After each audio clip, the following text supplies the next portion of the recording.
नमस्ते बच्चों, मैं आपकी गृह विज्ञान विषय की अध्यापिका मनीषा गौतम आज आपको आपकी गृह विज्ञान की पुस्तक का पाठ 20 कुछ विशेष व्यंजन बनाने की विधि पढ़ाने जा रही हूँ।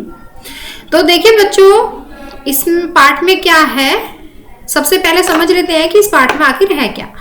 इस पाठ में आपको अनेक व्यंजन पढ़ने को मिलेंगे कि वो किस प्रकार से बनाए जाते हैं, क्या है उनकी विधियां और किन किन सामग्रियों को उन चीजों को बनाने में उपयोग किया जाता है। तो देखिए बच्चों, सबसे पहले हम देख लेते हैं इसके मुख्य बिंदु क्या हैं। सबसे पहले पढ़ेंगे हम पूरियां बनाने की विधि, पराठे, हलवा, गुलाब जामुन, गाजर पाक। तो आपने ये देखा होगा कि ये सब चीजें हमारे घर में भी बनती रहती हैं। कुछ विशेष अवसर आते हैं जिन पर हम कुछ विशेष व्यंजन बनाते हैं। आपने देखा होगा अपनी मम्मी को या अपनी बड़ी बहनों को ऐसे व्यंजनों को बनाते हुए। तो आज ऐसे ही कुछ व्यंजनों को हम पढ़ने जा रहे हैं, जिससे हम अगर इन्हें बनाना भी चाहें तो अपने घर में अच्छे से बना सकते हैं। तो सबसे पहले शुरू करते हैं बच्चों हम इस पाठ को।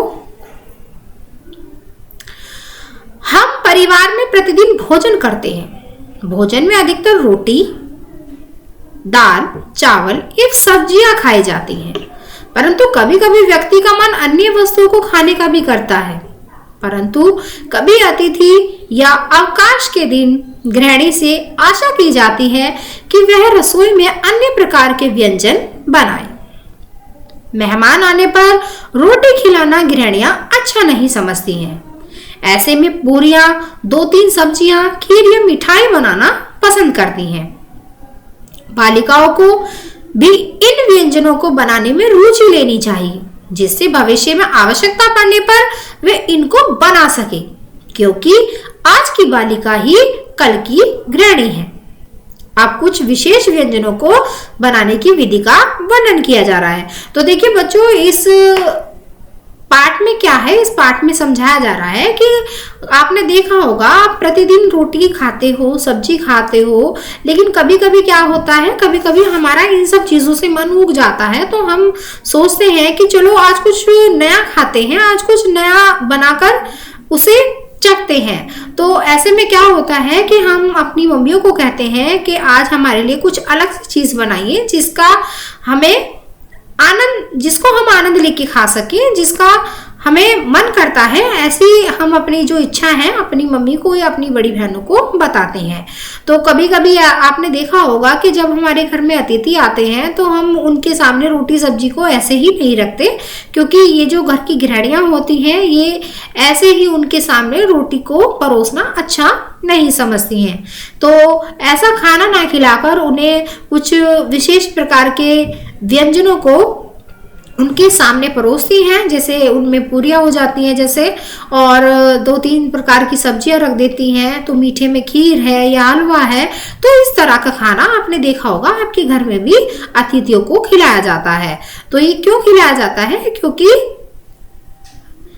एक तो उनका सम्मान भी बना रहे और वो कुछ जो प्रतिदिन खा रहे हैं उनसे कुछ विशेष भी उनको दिखाई दे। ठीक है बच्चों, तो सबसे पहले हम देख लेते हैं इसमें पूरियां बनाने की विधि।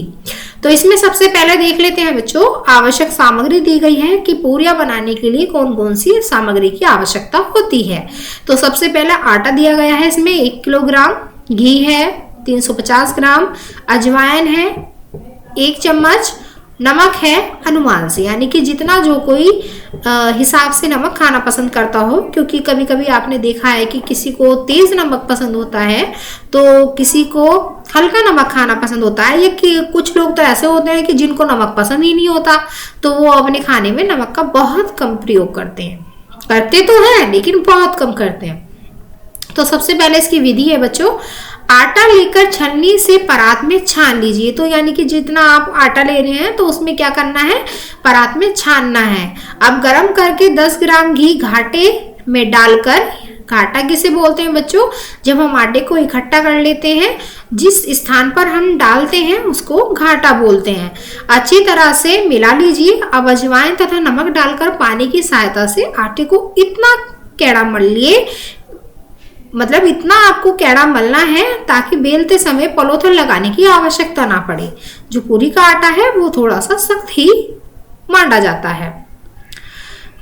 पलोथन लगाकर बेलन से सेकते समय घी खराब हो जाता है तथा अधिक लगता है, क्योंकि अगर आप पलोथन लगाएंगे तो वो जो स्वाद है पूरी का वो आपको नहीं आएगा और बहुत ही अटपटी सी आपकी पूरियां फिर बनेगी अगर आप पलोथन का इस्तेमाल करते हैं। तो अब इसमें क्या है बच्चों, अब क्या करना है, अब आटा आपका तैयार हो चुका है तो आपको क्या करना है, अब स्टोव तथा गैस जो भी आपके पास सामान हो उसे जलाकर क्या करना है, तेज आंच पर गरम करना है, जिससे जो कढ़ाई का घी है या फिर तेल है वो अच्छे से गरम हो जाए। जब घी से धुआं उठने लगे तो हमें पता चल जाता है कि हाँ भाई अब हमारा तेल या घी गर्म हो चुका है। तो समझिए कि घी गर्म हो गया है। अब छोटी छोटी लोई बनाकर इस प्रकार बेलिए कि पूरी चारों ओर से गोल तथा मोटाई एक सी बने। बेलन इस प्रकार घुमाना चाहिए ताकि वो पूरी गोल बने। अब पूरी कढ़ाई में छोड़कर पोनी से दबाइए। दबाने से भी फूल जाती है। क्यों फूल जाती है? क्योंकि जब हम उसको दबाव देते हैं ऊपर से तो वो तेल में जो है पूरी वो फूल जाती है। अब पूरी को पलटकर दूसरी ओर से भी सेकिए। क्यों सेकना पड़ता है? क्योंकि वो कच्ची ना रह जाए, इसलिए हमें दोनों तरफ से बराबर सेकना पड़ता है। अच्छी तरह सिक जाने पर निकाल लीजिए। डाक या बड़ के पत्ते को टोकरी में बिछाकर उसमें पूरी रखिए। इसी प्रकार अन्य पूरियां भी सेकिए। तो देखिए बच्चों, इसमें हमने क्या सीखा आज? हमने सीखा कि किस तरह से हम पूरियां बना सकते हैं, क्योंकि जो एक घर की गृहिणी होती है उसको प्रत्येक कार्य आने चाहिए। घर के साफ सफाई से लेकर खाना बनाने तक के कार्य एक कुशल गृहिणी को आने चाहिए। अब देखिए बच्चों, इसमें कुछ और मीठी पूरी भी बना सकते हैं आप। अब देखिए आगे चलते हैं। बिना अजवाइन एवं नमक डाले भी चाहे तो सादी पूरी बना सकते हैं। कभी कभी हमने आपको मतलब अपने घर में भी देखते हैं आप कि कुछ तो विशेष प्रकार की पूरियां होती हैं, जैसे कि आप दाल भर के बनाते हो, पनीर भर के बनाते हो, या फिर कभी कभी देखने को मिलता है ज्यादातर तो घर में सादी पूरियां ही बनाई जाती हैं।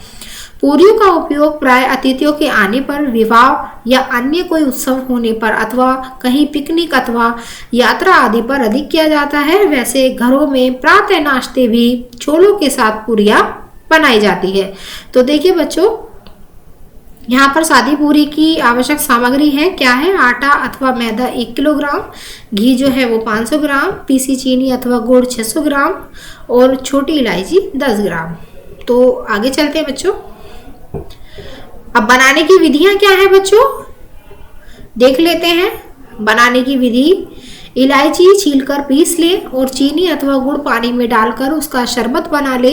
इलायची आटे में मिलाकर पानी छानकर आटे को गाढ़ा गूंथ ले। यात्रा के लिए मीठी पूरी बनाती हैं तो पानी के स्थान पर दूध डालिए। तो पानी के स्थान पर क्या आ जाएगा? दूध आ जाएगा मीठी पूरियों को बनाने के लिए।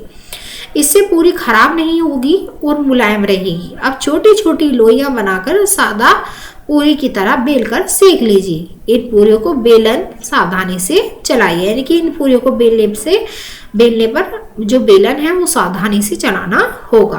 तो देखिए बच्चों, ये जो है हमने आज आपको ये पाठ समझा दिया है कि इस पाठ में आखिर दिया क्या गया है। इस पाठ में विभिन्न प्रकार के व्यंजन दिए गए हैं, जैसे पूरियां बनाना, हलवा बनाना, गाजर पाक बनाना और नमकीन पराठे कैसे बनाए जाते हैं, भरवा पराठे कैसे बनाए जाते हैं। तो ये सब इस पाठ में दिया गया है।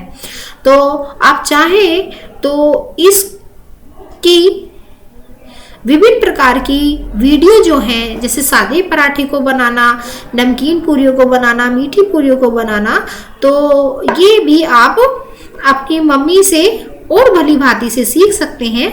और हम आशा करते हैं कि आप सभी को ये सब कुछ आता भी होगा, क्योंकि आप देख देख कर बच्चे जो हैं वो ज़्यादा सीख ही लेते हैं अपनी मम्मियों से या अपनी बड़ी बहनों से। तो देखिए बच्चों, जो आगे की विधियां हैं वो आपको स्वयं पढ़नी है और समझनी है। ठीक है बच्चों, तो यह वीडियो हमारा यहीं समाप्त होता है। धन्यवाद।